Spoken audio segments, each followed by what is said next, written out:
have the very good fortune and honor to represent the American Society of International Law. The main reason that I am here right now is to read the fourth Chautauqua Declaration.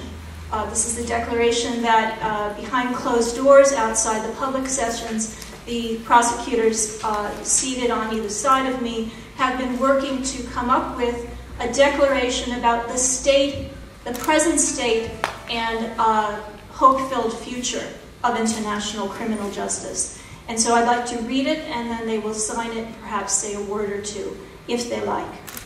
The fourth Chautauqua Declaration, August 31, 2010. You said that. Perfect. That would be my Greek chorus. In the spirit of humanity and peace, the assembled current and former international prosecutors and the representatives here at the Chautauqua Institution, recognizing the continuing need for justice and the rule of law as the foundation to international security, and cognizant of the legacy of all those who preceded us at Nuremberg and elsewhere,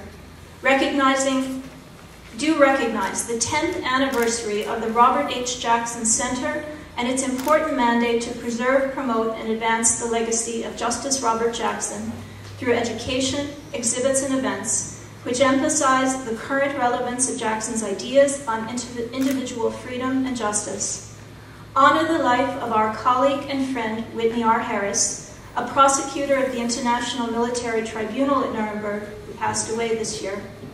Commend his drive and force in ensuring that the spirit of Nuremberg continued, and note the awarding posthumously to Whitney Harris of the first annual Joshua Hines Humanitarian Award for Distinguished Service to Mankind.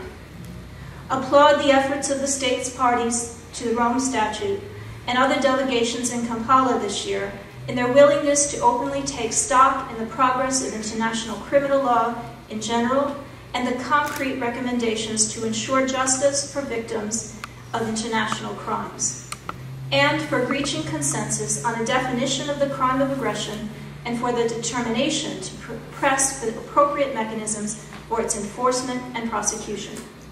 Noting that after 30 years of impunity, the first judgment has been rendered in respect of the crimes of the Khmer Rouge in Cambodia.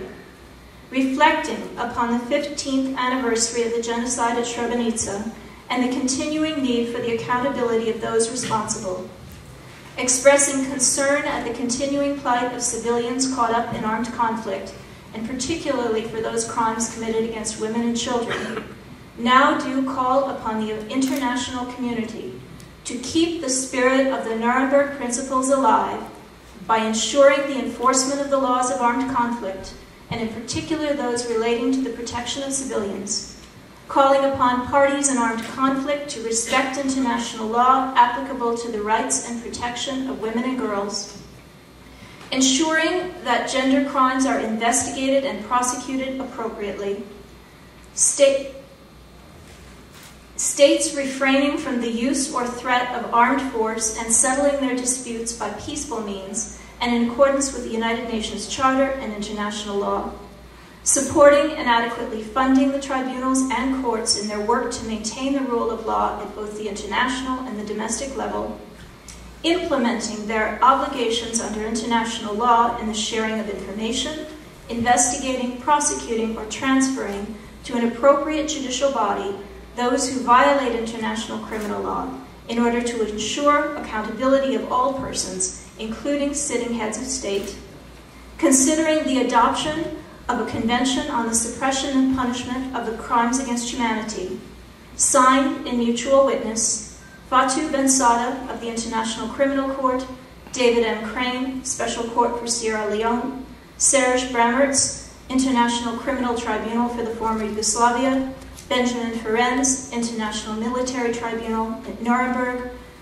Richard Goldstone, International Criminal Tribunals for Rwanda and the former Yugoslavia, Andrew Cayley, Extraordinary Chambers in the Courts of Cambodia, Brenda Hollis, Special Court for Sierra Leone, Bongani Majola, International Criminal Tribunal for Rwanda, and Robert Petit, extraordinary chambers in the courts of Cambodia.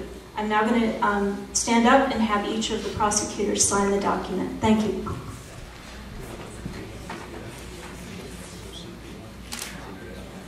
Yeah, you want to give it to me? I'll give it to you.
Thank you.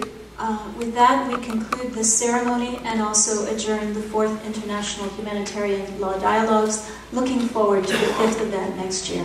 Thank you.